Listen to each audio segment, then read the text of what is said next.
بالله من الشيطان الرجيم.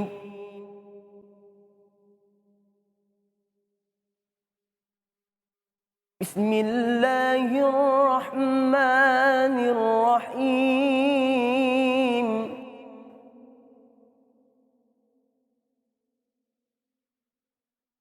واذكروا إذ جعلكم خلفاء من بعد عاد وبوأكم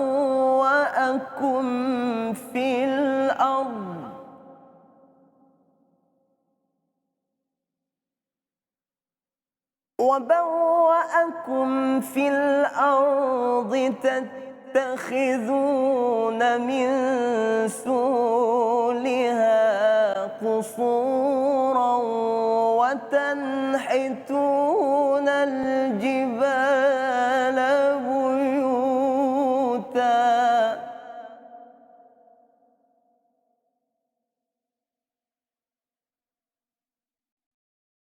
فاذكروا آلاء الله ولا تعثوا في الأرض مفسدين.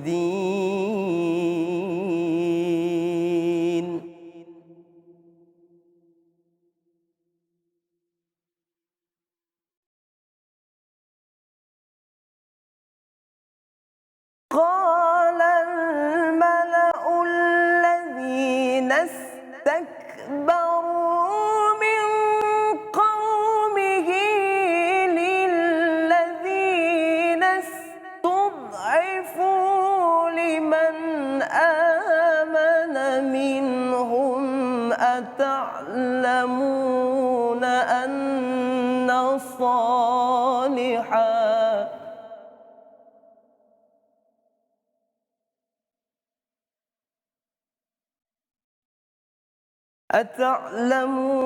أن صالحا مرسل من ربه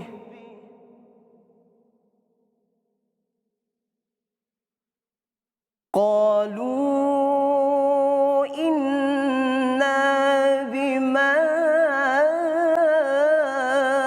أرسل به مؤمنون.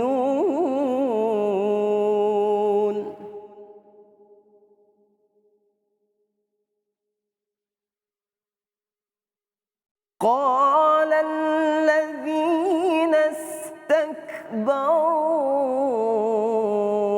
إنا بالذي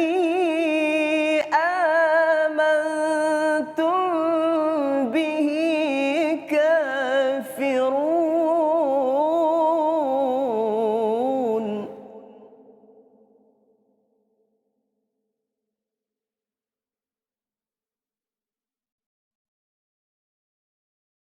فعقروا الناقة وعتوا عن أمر ربهم وقالوا يا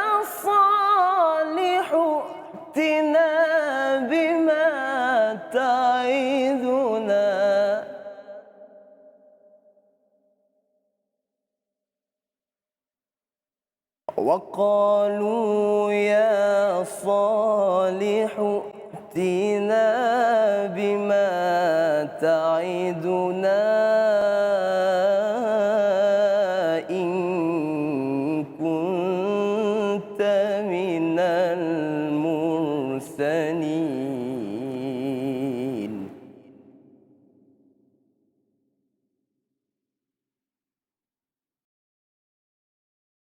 فأخذتهم الرجفة فأصبحوا في دارهم جاثمين.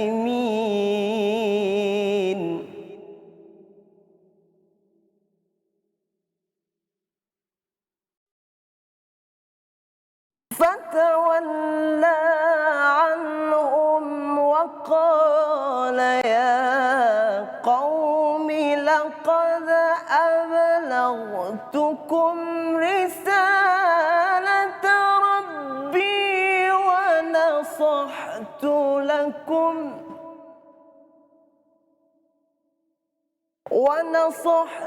لكم ولكن لا تحبون الناصحين.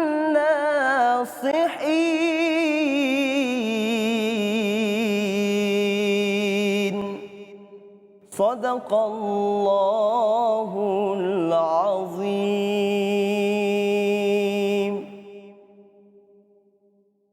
أعوذ بالله من الشيطان الرجيم. بسم الله الرحمن الرحيم. Assalamualaikum warahmatullahi taala wabarakatuh. Alhamdulillahirabbil alamin wassalatu wassalamu ala asyrafil anbiya'i wal mursalin wa ala alihi wa sahbihi ajma'in. Kembali bertemu dalam rancangan Kalamullah, tak tengok rugi, tak baca lagi rugi. Alhamdulillah. Apa khabar para penonton yang saya kasih sekalian? Mudah-mudahan sentiasa sihat, bertenaga. Kita masih lagi di awal Ramadan, yang mana Nabi kata Ramadan awaluhu rahmah. Apa rahmat dalam Ramadan ini? Allah sentiasa limpahkan rahmat dia. Rahmat dari segi pahala berganda-ganda, rahmat dari segi juadah berbuka puasa tu tak habis-habis lagi. Rahmat dari segi apa? Kasih sayang di antara orang Islam. Kalau kita tengok bertarawih dan sebagainya, ramai yang nak bersedekah. Itu antara rahmat-rahmat yang boleh kita nampak.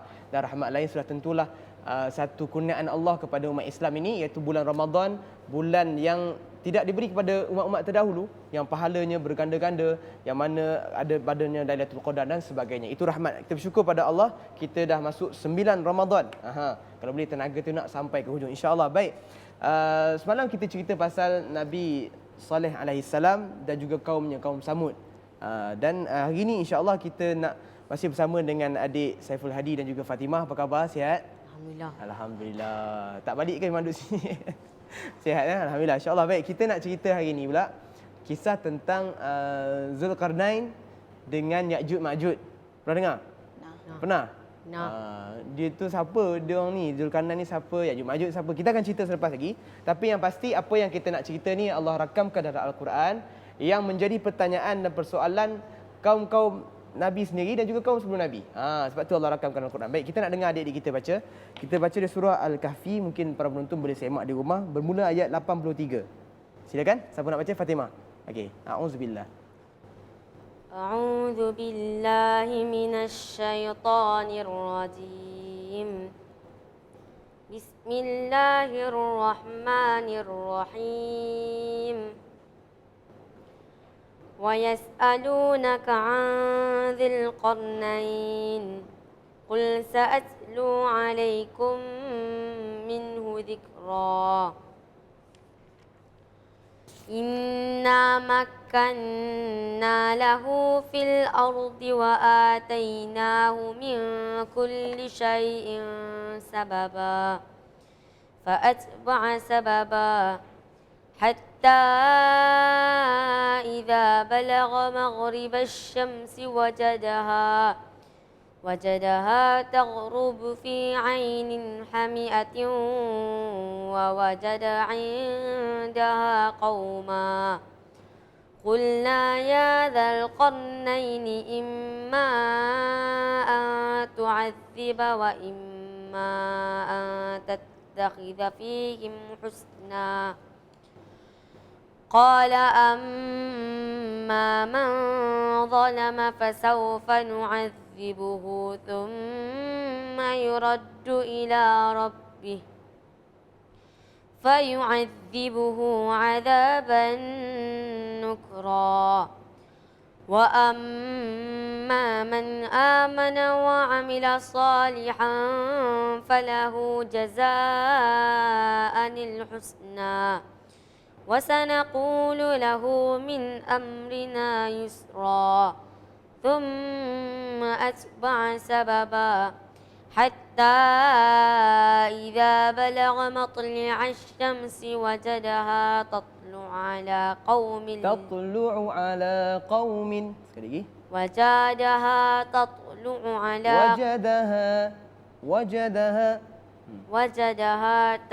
على قوم لم نجعل لهم من دونها سترا. Sadaqallahul Azim. Terima kasih adik Fatimah. Baik, kita nak dengar adik Saiful Hadi. Lantunan suara yang merdu, silakan. Auzubillah.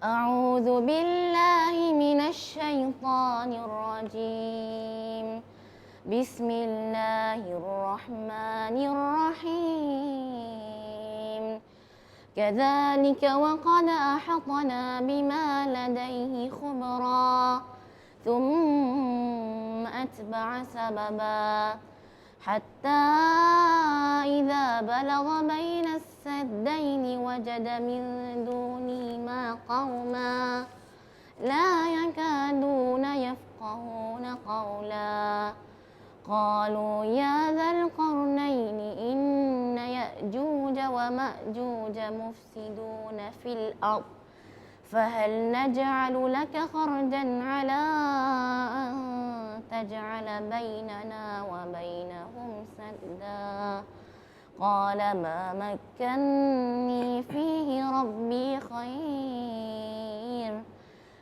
فأعينوني بقوة أجعل بينكم وبينهم ردما آتوني زبر الحديد حتى إذا ساوى بين الصدفين قال انفخوا حتى إذا جعله نارا قال آتوني أفرغ عليه قطرا فما استطاعوا أن يظهروه وما استطاعوا له نقبا.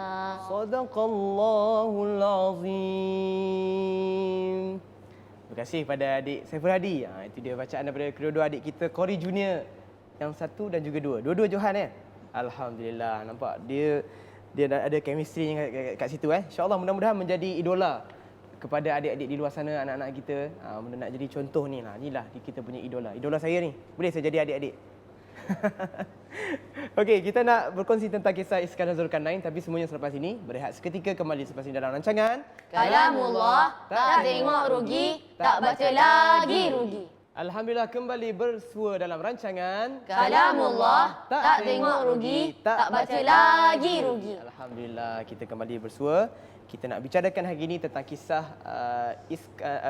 Zulkarnain. Ada orang kata Iskandar Zulkarnain, ada yang kata nama dia ni orang yang sama, Alexander the Great. Siapakah dia? Dan sudah pasti kisahnya berkaitan dengan Ya'juj dan juga Ma'juj. Kenal dia orang tu? Ada belakang rumah? Ada? Jumpa? Dia ni siapa? Raksasa ke apa? Agak-agak? Makhluk Allah kan? Makhluk Allah memanglah, betul dah, semua makhluk Allah. Baik, Allah sebut dalam Al-Quran dan Ibnu Abbas pun meriwayatkan dalam satu hadis bahawa ketika dulu orang Quraisy dia bertanya kepada Nabi SAW tentang seorang pemuda yang dia mengembara daripada barat ke timur, okey, berjalan berjumpa kaum-kaum dan sebagainya, dan pemuda ni dia ada peristiwa yang berlaku kepada dia. Dia orang tanya Nabi SAW tak pernah berjumpa pun dengan Zulkarnain ni. Bila ditanyakan begitu, dan orang-orang Yahudi ni dia tahu sebab dalam kitab mereka disebutkan tentang kisah Zulkarnain ni. Jadi dia nak menguji Nabi SAW. Jadi bila dia tanya Nabi SAW, itu yang turunnya wahyu, yas'alunaka an Zulkarnain. Mereka bertanya kepadamu wahai Muhammad tentang Zulkarnain. Apa Allah SWT jawab? Qul sa'atlu alaikum min dzikra, dan aku akan ceritakan kepada kamu sekarang. Itu kata Nabi SAW. Okey, kita tengok macam ni. Perbahasan sekarang memang sangat banyak. Kalau kita tengok di luar sana, banyak buku-buku tentang Zulkarnain, banyak jurnal-jurnal yang dibuat. Perbahasannya sampai kiamat tak habis. Sebab orang nak cari siapakah Zulkarnain tu, tetapi orang tak nak ambil pengajaran di sebalik kisah tu sebenarnya. Yang lebih penting apa dia? Siapa ke ataupun pengajaran? Pengajaran yang lebih penting. Kerana dalam Al-Quran dia tidak beritahu secara terperinci tentang siapa Zulkarnain. Tapi yang dia bagi tahu dalam Al-Quran adalah Zulkarnain adalah seorang raja yang soleh, yang kuat, yang power, yang memang mengembara. Apa kata? Inna makkanna lahu fil ard wa atainahu min kulli syai'in sababa. Ya. Ustaz, Zulkarnain tu nabi ke? Bagus soalan tu. Ada perbahasan mengatakan dia ni nabi, ada perbahasan mengatakan dia bukan nabi. Ini berlaku percanggahan. Kerana apa? Dia tidak pernah disebut dalam hadis sebagainya bahawa dia tu nabi. Cuma Allah berikan jalan yang sahih, yang pasti disebut dalam Al-Quran. Dia ni seorang raja yang diberi ilmu oleh Allah SWT dan seorang lelaki yang soleh. Sebab itulah Nabi ceritakan macam mana keadaan dia memerintah dengan adil. Tapi yang pasti dia seorang raja. Okey, apa kata dalam Quran? Inna makkanna lahu fil ard wa atainahu min kulli syai'in sababa. Sesungguhnya kami tempatkan dia ni di muka bumi dan Allah SWT berikan kepada dia ni ilmu untuk dia memerintah sebagainya. Okey, fa atba'a sababa. Dia berjalan. Dia seorang yang suka mengembara. Hatta idza balagha maghrib asy-syamsi wajadaha taghrubu fi 'ainin hami'atin wa wajada 'indaha qauma. Qulna ya dzal qarnain imma an tu'adziba wa imma an tattakhidha fihim husna. Dalam ayat tadi Allah kata dia pergi mengembara ke barat, kan, tempat matahari turun. Orang cari pula matahari tenggelam dekat mana, kan. Memang confirm lah belah barat, tapi orang nak tahu tempat tu. Tapi yang penting ialah kita nak ambil pengajaran daripada sini. Seorang raja yang adil, dia memerintah situ, dia kata apa? Dia memberi keputusan yang adil. Siapa yang beriman pada Allah akan diselamatkan dan siapa yang menderhaka pada Allah, kaum tersebut akan diazab oleh Allah Subhanahu wa taala. Kemudian dia berjalan lagi. Dalam cerita dia kata thumma atba'a sababa, kemudian dia berjalan lagi sampai hatta idza balagha matli'asy syams wajadaha tatlu 'ala qaumin lam naj'al lahum min duniha sitra. Dia berjumpa satu kaum yang orang kata kaum primitif yang tinggal di satu tempat. Dia berjumpa dengan kaum tersebut dan dalam ayat selepas tu pun berceritakan bahawa dia berjumpa dengan satu kaum yang tidak faham bahasa dia, tidak faham. Tetapi kaum itu minta tolong kepada dia. Minta tolong, dia kata qalu ya dzal qarnain inna ya'juj wa ma'juj mufsiduna fil ardh. Di sini bawa keluar cerita tentang Ya'juj dan juga Ma'juj. Mereka katakan ada satu kaum, ada satu kelompok yang makhluk Allah Subhanahu Wa Taala ni seperti manusia. Okey, perbahasan pun tak habis tentang Ya'juj Ma'juj, panjang, tak cukup nak cerita kat sini. Okey, jadi kaum ini selalu membuat kerosakan di muka bumi. Ustaz, Ya. Kerosakan apa yang diorang buat? Okey, dalam hadis disebutkan satu hari Nabi SAW cerita kepada Nabi SAW ceritakan kepada Aisyah. Nabi bangun tidur dan Nabi keluar. Nabi kata wailul lil a'rab. Nabi kata celakalah orang Arab. Kerana apa? Kerana sudah hampir dengan peristiwa kiamat. Begitulah maksud dia. Celakalah kerana apa? Sudah hampir. Nabi kata Ya'juj Ma'juj ini telah buat lubang. Telah buat lubang sebesar ini. Nabi buat seperti ini. Dalam hadis ini ada mengatakan Nabi buat bentuk 10 dan sebagainya. Tapi yang penting kita nak bagi tahu Nabi buat seolah-olah lubang. Apa kita faham kat situ? Nabi kata mereka ni, dalam hadis lain Nabi kata mereka ni akan setiap hari akan mengorek lubang. Satu tembok yang kita akan ceritakan selepas ini, yang mana Zulkarnain ini diminta untuk tolong keselamatkan kaum tersebut.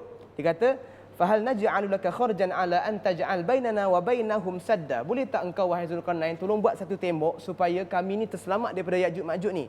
Apa kata Zulkarnain? Qala ma makkanni fihi rabbi khair fa'inuni biquwwah.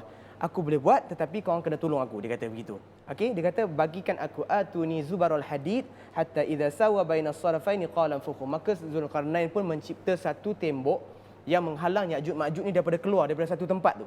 Okey? Tempat ni pun perbincangan ulama banyak. Ada kata dekat Asia, ada kata kat belah barat dan sebagainya. Tak payah, kita tak payah cerita benda tu. Yang kita nak cerita Ya'juj Ma'juj ni merupakan salah satu tanda-tanda kiamat yang besar. Nabi kata tidak akan berlaku kiamat sehingga berlakunya 10 tanda-tanda kiamat. Di antaranya adalah keluarnya Ya'juj Ma'juj. Okey, Ya'juj Ma'juj ni akan keluar. Dia akan keluar daripada tembok tersebut. Setiap hari dia akan korek. Maka berkatalah kaum dia, okey, kita balik dulu, esok kita sambung. Bila dia datang esok, lubang dia tertutup balik. Allah tak izin. Dia buat lagi, korek lubang sampai macam ni. Lepas tu ketua dia kata tak apa, kita balik dulu. Esok kita datang balik. Okey, bila datang balik lubang dia tertutup. Sampailah seterusnya Allah izinkan. Dia korek lubang sampai berkata insya-Allah esok kita datang balik. Dalam hadis tersebut begitu insya-Allah. Maka Allah izinkan lubang itu tidak tertutup. Jadi dikorek sampai terkeluar, maka berlaku selepasnya peristiwa Dajjal, datang keluarlah Ya'juj Ma'juj ni melakukan kerosakan di muka bumi. Apa kerosakan dia? Kerosakan dia Nabi sebut dia keluar tu, dia pergi kepada tasik dan sebagainya, minum air tasik atau melaut ni habis. Nak minum macam tu. Satu golongan, satu kelompok manusia yang sangat ramai Satu kelompok makhluk Allah Subhanahu Wa Taala yang sifatnya sangat bengis, disebutkan macam-macam sifat dia, bengis, berkuku panjang dan sebagainya, melakukan kerosakan di muka bumi ni, dia bagi rosak, dia bunuh Ustaz. manusia dan sebagainya, ya. Ya'juj dan Ma'juj tu besar ke Ustaz? Disebutkan tingginya besar lebih daripada manusia. Tetapi dia satu kaum yang ramai, mempunyai perwatakan yang pelik. Ada yang mengatakan dia bermata sepet lah, macam-macam disebut, muka dia macam warna kuning sikit lah. Tetapi sudah pasti dia adalah keturunan manusia yang diciptakan Allah Subhanahu Wa Taala berbentuk begitu. Memang tujuan dia adalah untuk merosakkan muka bumi dia sebagai salah satu syarat-syarat tanda-tanda berlakunya kiamat. Jadi dia keluar, dia buat kerosakan. Dia bunuh manusia di bumi, dia bunuh manusia di langit, sehinggalah apa berlaku? Sehinggalah turunnya Nabi Isa alaihissalam untuk menghapuskan mereka. Selepas Nabi Isa hapuskan Dajjal, Nabi Isa berdoa pada Allah Subhanahu Wa Taala agar dihapuskan Ya'juj Ma'juj ini. Hapuskan macam mana? Allah utuskan ulat untuk makan setiap daripada Ya'juj Ma'juj di belakang sehingga mati. Maka Nabi Isa alaihissalam dan juga pengikutnya sampai tak ada tempat langsung ni nak jalan sebab terlalu ramai. Dia macam laut, macam air. Dia ramai sangat kaum dia. Jadi Nabi Isa berdoa pada Allah SWT agar diangkat, akan dialihkan mayat-mayat ini sampai kerana terlalu bau busuk yang amat sangat, maka diutuskan burung yang dalam hadis menyebutkan burung itu seperti mana leher burung unta. Burung besar, angkat setiap mayat ni, maka diletakkan di satu tempat yang wallahu alam dekat mana, dan lepas itu baru akan berlaku kiamat. Ini adalah sebagai satu keimanan kita yang kita kena percaya, dan Allah sebutkan dalam Al-Quran dan juga hadis-hadis sahih mengatakan bahawa akan datang Ya'juj Ma'juj. Cuma jangan kita bergaduh lah nak cari siapa Ya'juj Ma'juj, macam mana nak cari siapa Iskandar Zulkarnain ni, adakah sama dengan Alexander the Great? Tak. Sebab Alexander the Great ni merupakan, sampai ada orang keluarkan filem arahan Oliver Stone mengatakan bahawa Alexander the Great ni dia adalah Iskandar Zulkarnain. Dia bukan. Alexander the Great ni dia disifatkan tidak soleh, orang yang gila kuasa, tetapi Allah sifatkan Zulkarnain ini sebagai seorang raja yang soleh. Alhamdulillah, itu dah wallahu alam sikit sebanyak perkongsian. Insya-Allah kita jumpa di lain masa. Jangan lupa untuk like Facebook Kalamullah TV3. Wabillahi taufiq wal hidayah. Wassalamualaikum warahmatullahi wabarakatuh. Teruskan menonton Kalamullah. Tak tengok rugi, tak baca lagi rugi.